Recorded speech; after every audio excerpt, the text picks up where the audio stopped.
Putin announced this week that Russia will begin using the Chinese yuan for international payments instead of the dollar. Saudi Arabia is also in talks with Beijing to do the same thing.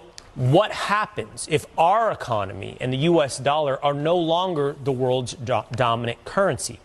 Former Assistant Treasury Secretary and host of the Monica Crowley podcast, Monica Crowley, is here to weigh in. Monica, great to see you this morning. And it's really hard to overstate exactly how catastrophic the abandonment of the U.S. dollar would be as the world's global reserve currency. Look, since the end of World War II, the dollar has been the safe place to go, and it's been backed up by a couple of things. It originally was backed up by gold, but President Nixon took us off the gold standard, so there's no hard asset backing up the dollar anymore for the last 50 years.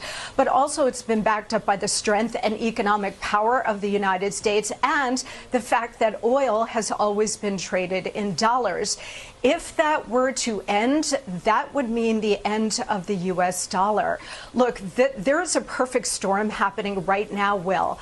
The world's reserve currency being that, having that status has been a real privilege, but we've abused the privilege by wholly reckless monetary and fiscal policies over many years, certainly over the last couple of years, which has really devalued the dollar.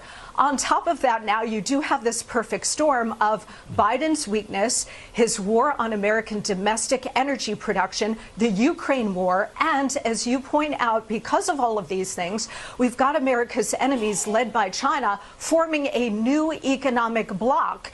And all it would take at this point now, because we're at this pivotal moment, Will, is for Saudi Arabia, who has indicated that they're open to this, to say, you know what, we're going to be open to considering other currencies to trade in oil. If that were to happen, there would be a complete implosion of the global economic system, but certainly the American economic system.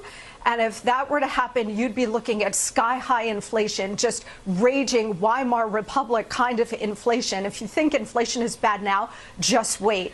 But more importantly, we would lose our economic dominance and we would lose our superpower status.